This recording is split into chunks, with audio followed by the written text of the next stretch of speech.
Welcome Capricorn to your monthly forecast for May for the Sun or the Ascendant. If you've yet to subscribe to my channel, I'd be honoured if you did so now. Please also feel very welcome to comment. I interact with everyone. Also to like and share would be great. If you'd also like to subscribe to my monthly Astrology magazine, my regular updates or my free daily horoscope, please see the link beneath this video. Capricorn, we're living in momentous times. I always try to measure my words very carefully with all my forecasts, but in the face of the fallout from COVID-19, I'm going to be even more sensitive in this forecast, I hope. And I hope you'll understand why I'm going to do that. If we look at your chart at the very start of this month, there is a big cluster of energy which is urging you to be creative.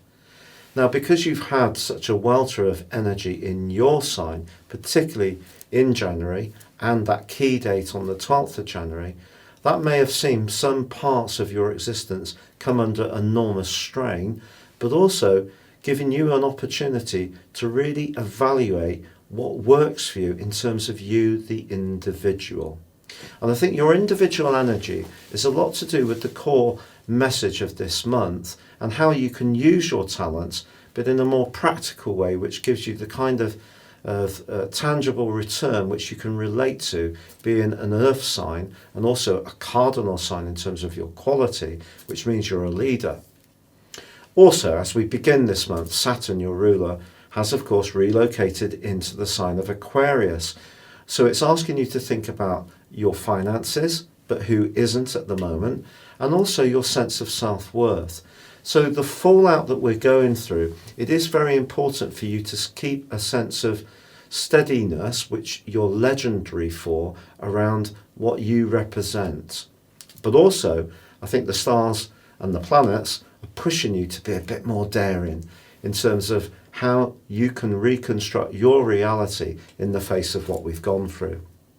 The planets are really going to be conspiring in a positive way for you to make some transitions. And some of these transitions can be around your fitness, your diet, your nutrition, your organisation. Even if you feel you've got all these areas under very careful control, some new ways of looking at things can come through the prism of Uranus. Uranus is the planet of change, it's of rebelliousness, and of course it's been in the earthy Taurus all this year. It was in the earthy Taurus for about 9.5 months last year and for 5 months in 2018. So it's been giving you a taster of your desire to rock and roll a little bit more vigorously.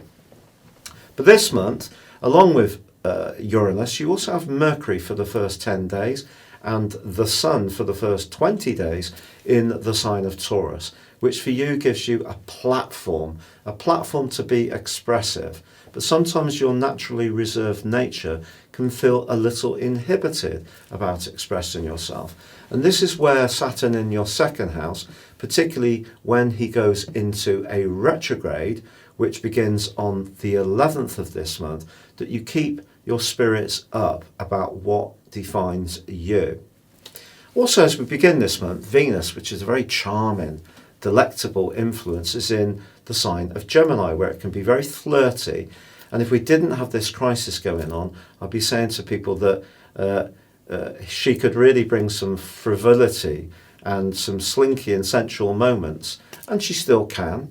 But we have to be realistic that Venus also represents money. And Venus is in a rather testing right angle with Neptune for the whole of this month. Neptune's great for our dreams, it's great for our expression, it's great if we love film, photography, art, performance, if we like to see how things project. So it's quite intangible but very impressionable. But this month, because of the square with Venus, when it comes to any conversation about finance, just double down on your normal inclination to check things out in a very thorough, step-by-step and scrutinising way. That will protect you hugely, whether it's a relationship that shows itself or a financial opportunity. But also on the 5th of this month, the North Node, which is a nominal position, it's not a planet, inverses because it goes in the opposite direction to the moving planets into the sign of Gemini, where it's going to be for the next 18 months. At the end of last year, and also the first month of this year, the North Node, the opposite point to the nodal axis, which is now moving into Gemini, was in your sign. And as it got crunched by Saturn and Mars, the kind of legacy issues, the kind of karma that we've all been reaping was coming to the fore through what happened with COVID-19, which really has been caused obviously by some kind of approaches that most of us would find a bit unpleasant or even exceptionally unpleasant. But that also has seen a species jump in terms of a bug. But it's the consumerism of this world that has caused the environment to change, which has allowed this bug to really propagate. So this change into Gemini is really going to be very positive for us all because it helps us to think in a more flexible, nimble way. It's a mutable sign. So I do feel that technology is going to be coming in to support this crisis. We're going to have apps which help to track down and isolate and alert people to the potential that they may have it. It's also going to see a more quickly moving response. It can also be very positive for you around anything to do with medicines or life organisation. But in the square that we have with Venus already in this area and Neptune, you can see there is the potential for muddle, for things to be distorted. So the North Node is a very positive thing for you and for everyone else. However, on the 7th, we do have a full moon. Full moon, the most passionate full moon of the whole year in the super sensual Scorpio. But this full moon actually uses the energy of Neptune very productively.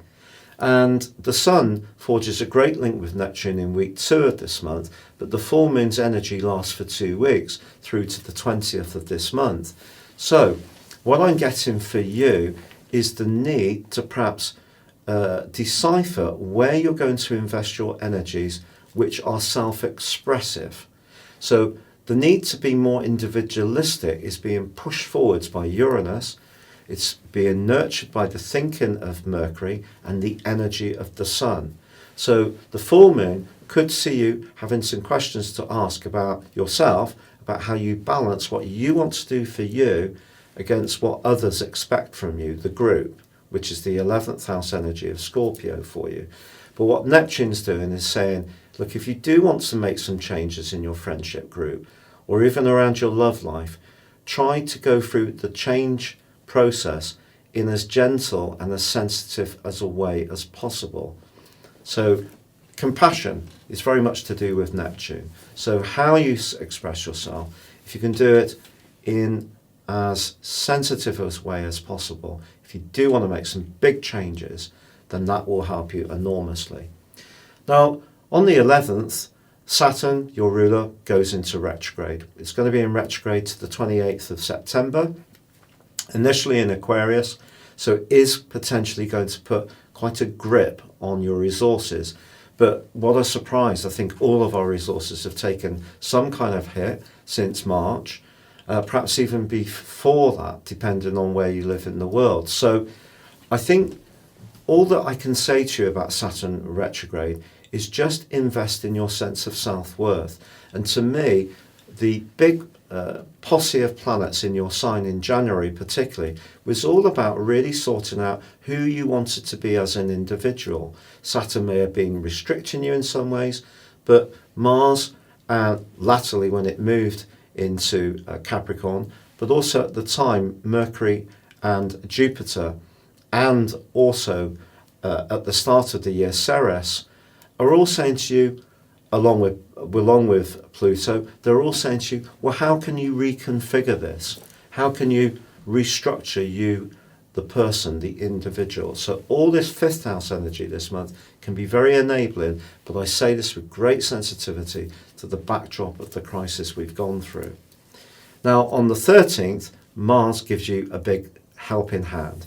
Mars punches its way out of Aquarius, where it's been offsetting the more restrictive energies of Saturn around your resources, and it moves into your third house of ideas, and from the 19th through to the end of the month forges an awesome angle to Uranus, the planet that's going to be so important to you over the next 6 years, and see you really coming out of yourself hugely. This energy, Mars is action, third house is thinking, but also physical movement, but quick, and Uranus is about excitement, but spontaneity, suggests things are going to be moving quick. It could be your love life, it could be an idea that excites you, gets your pulse racing. Be prepared for this action energy in the second half of the month. Fabulous. But on the 13th, along with Mars moving, Venus does go into a retrograde. So the practicalities of a situation still need to be monitored carefully. But I feel because Mercury has moved into that area on the 11th, that's going to help to give you the crispness of thought to really focus down on the detail in a very microscopic way, which will be helpful. The 14th does see Jupiter in your sign go into retrograde. For 4 months, this isn't usually a great transit, let's be honest about it. And of course, because it's in its fall in your sign, which we know, it's not at its best. So perhaps some of the things you're trying to do might not go quite at the pace you're wanting. But I always think Jupiter retrograde, and especially if it's in your natal chart retrograde, is more of an inner journey. It's an inner development about our philosophies. It's not always about the material plane. Try to think like that and you can offset some of the frustrations if they emerge. But from the 11th through to the 19th, you also have the Sun in an awesome angle with Jupiter and Pluto. So changes can still happen for you, especially ones that you're being more yourself around, more authentic. You're showing the courage to be less contained by conservatism and caution, which comes from your ruler Saturn. And so that change can be phenomenal for you. Really gush in. So along with Mars linking so well with Uranus, so much to go for. Now there is undoubtedly a big collection of energy building from the 21st in the sign of Gemini. We have Venus there already, now retreating, the North Node, the nominal point, the gravitational pull of the heavens for us all. But also we then have Mercury from the 11th, but on the 21st, Venus and Mercury come into an exact alliance. Even though Venus is retrograde, if you go for an interview that day, apply for a job, or you're in a role where you really need to balance your people skills with being a giver, providing a service, being on the ball with the detail, you can really do well. But the Sun moves into that zone, that area, that day as well. And that can really rejuvenate your physical vitality. And it's a great time, if you have been affected by the virus, if you've had it, to really be more careful of your nutrition, more careful if you've been stuck indoors to get some exercise, more careful about what you watch that feeds your soul in terms of viewing. It's just about really getting it all working, but all the creativity that you've been developing hugely at this month, this is where you can really use your core Capricornian energies to great effect. You can now box them into a format that gives you a tangible return. So this move of energy into Gemini can be fabulous. There's a new moon which also links on the 22nd to your ruling planet Saturn, which provides stability. So some kind of new reality can be emerging in the last 10 days of this month and the first 2/3 of June. But it is true that Mars and the Sun get in a real dust-up the last 3 days, which could make us all a bit agitated. It's not going to be a direct line process. The timeline for the recovery from this crisis, I think generally for most of us, is going to be about 2.5 years. But I do feel the technology all this Gemini energy is bringing in, and your desire and courage to be more yourself, and that's the lesson of all that energy in your sign. What are you going to keep that's really worthwhile, and what are you going to eliminate that doesn't serve your greater purpose? If you've done that, your recovery can start to come through this month, even if not as quick as you or anyone else, including me, would like. The recovery will start to come through. Thank you so much for joining me for your monthly horoscope forecast. I'd love it if you would subscribe to my monthly magazine and my regular mail-outs, which are high-quality astro journalism. You can also get your free daily horoscope within this emailed to you each day. Then again, if you'd like to have a one-to-one with me or order your personal 12-month forecast and character analysis and get 30% off them, please see the links beneath this video. But for now, good luck and goodbye.